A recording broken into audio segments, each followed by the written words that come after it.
Amazing Spider-Man! One of the most iconic elements of the Sam Raimi Spider-Man films was the spider suit itself. It takes many of the most iconic elements of the Spider-Man design and adds creative touches that stay true to the original look but adds its own distinct identity, helping it become one of the most recognizable Spider-Man costumes in history. However, despite how iconic the suit appears, there's a chance we could have had something much different. During the development of the first Spider-Man film, the spider suit went through several different variations, and some looked more unique than others. This series of concept art, created by Tev's design studio, represent one of the more interesting approaches to the look. The web pattern seems to spread all over the body, and they appear to protrude and pulsate as if they were veins. The spider logo pops out, and its reflective surface helps it to catch a viewer's eye. Its long legs almost appear to wrap around the body, helping Spider-Man appear more creepy. The mask almost appears like a helmet, as you can see Peter's skin and eyes through the lenses. This design is quite an interesting approach to a Spider-Man look.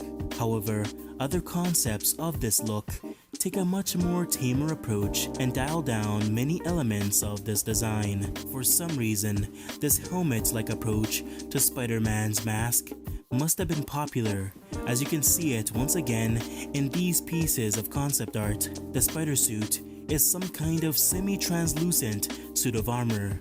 If you pay attention, you can see Peter Parker's facial features through the mask. I can see why this concept wasn't used in the end, because overall, a suit like this seems counterintuitive for keeping a secret identity. This black and red suit concept was among one of the first conceptual drawings of the suit. This suit was designed and drawn by David Williams, and Alex Ross would then come in to create a painted version of the work. Taking a look at the design of the suit, we can clearly tell just how unique and bold it appears. Spider-Man's traditional red and blue has been replaced by red and black instead. Even the white eyes have been swapped for black. This overall design for Spider-Man helps him appear more creepy and kind of aggressive in a way. Perhaps this explains why the Superior Spider-Man had a pretty similar looking design years later. This look for Spider-Man must have been heavily considered. First of all, you can see a brief glimpse of the suit in the original E3 2001 trailer, showing that they had a physical suit already made. So far, this trailer is the only piece of footage where we can see this suit in action.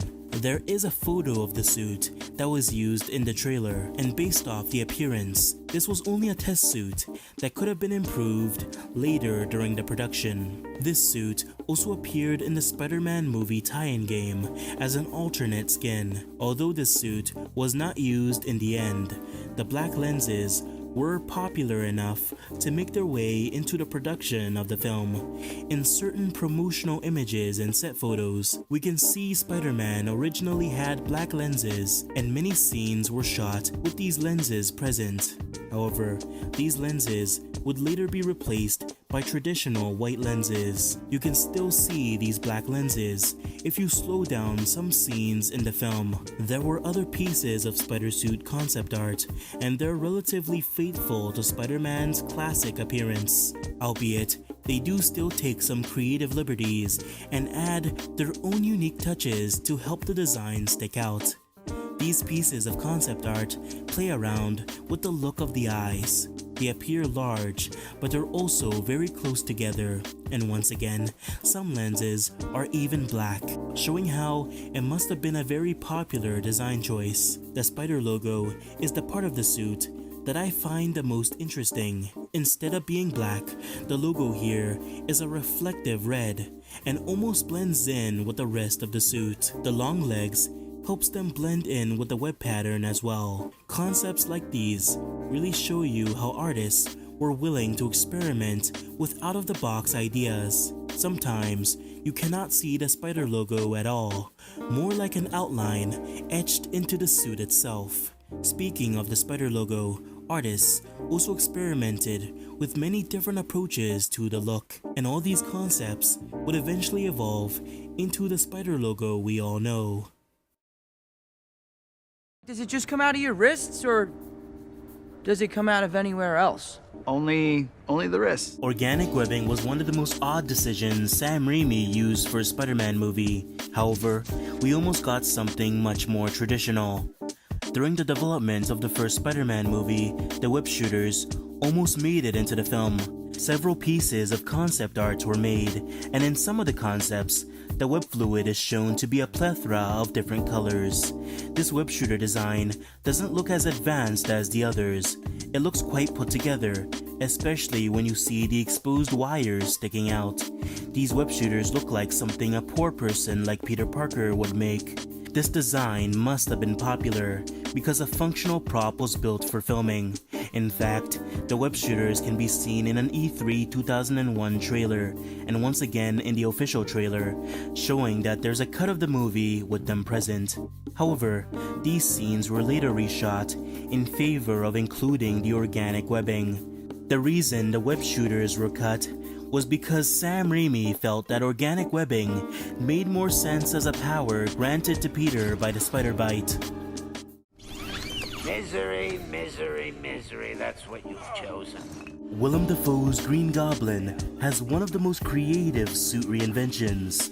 The artists took the character's iconic look and implemented many military elements. The production team wanted to ground the Goblin while still attempting to stay faithful to his comic appearance.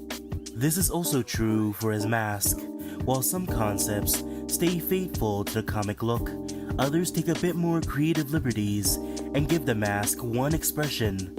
All these concepts retain the same overall look, with the long nose, pointy hat, long ears, and the open mouth. The mask in the final film looks very similar to these concepts. Once again, the mask has one expression that never changes. Although it amplifies the sinister presence of the character, Dafoe has to remove the mask to express any kind of complex emotion. The goblin killed. I had nothing to do with it. Don't let him take me again. This is the problem Studio ADI tried to fix with their animatronic goblin mask, which allowed for an incredible range of emotions. This mask allowed for a wide variety of facial expressions, and these expressions were also exaggerated and cartoony. The Goblin could go from looking depressed to highly animalistic in an instant, a feature that would have complemented Willem Dafoe's cartoonish and eccentric performance. No one says no to me! This 3D model reveals the full body design of the Goblin if they went with the original animatronic mask. It looks both comic accurate while still managing to set itself apart. Unfortunately, the mask was said to be highly uncomfortable by Willem Dafoe, and it supposedly scared the children that saw it, which unfortunately would raise the rating of the film. Clearly not something you want, especially for a film that's primarily targeted at a young audience. The heart, Osborn. First, we attack his heart. The Green Goblin was one of the first major antagonists of the Sam Raimi Spider-Man films, and as we all know, the production team spent months visualizing and crafting how this iconic character would be brought to the big screen. However, the Green Goblin was not originally meant to be the only villain of the film. During the development of the first Spider-Man film, Dr. Octopus was included as a secondary antagonist, and his role in the film would have seen him teaming up with the Green Goblin in order to kill Spider-Man. Early on, several pieces of concept art were created for Dr. Octopus. Most of them took the character's classic look and modernized him to a more contemporary setting by changing his attire and the design of his tentacles. In this concept, the tentacles were envisioned as more biomechanical, as they seem to have engraved themselves into Otto's skin, making him appear like some kind of cyborg from a dystopian novel. This piece of concept art was created when Dr. Octopus was unfortunately written out of the film. You see, Sam Raimi wanted the first film to focus on the duality between Spider-Man and the Green Goblin, so the addition of another villain seemed redundant. Despite Dr. Octopus being cut from the film, artist Will Reese still crafted this amazing piece of artwork. The art depicts Dr. Octopus hanging J. Jonah Jameson from the Daily Bugle office. This gives us a glimpse of what one of his scenes in the film would have been, as the Green Goblin does something very similar in the final film. In this concept, we see Peter Parker in a boiler room in the hospital where Aunt May resides after the Green Goblin's attack. In this scene, Peter contemplates throwing the Spider-Man costume into the flames, running away from the overbearing responsibility of being a hero. However, he likely doesn't go through with it due to the Green Goblin kidnapping Mary Jane. Speaking of Mary Jane, according to this concept art, there was originally a scene where the Green Goblin is shown crashing into Mary Jane's room and kidnapping her. This is much different from the final film, which omits the scene entirely. There were other pieces of additional concept art, such as this one, which almost implies that Peter threw Uncle Ben's killer out of the window, instead of him tripping in the final film.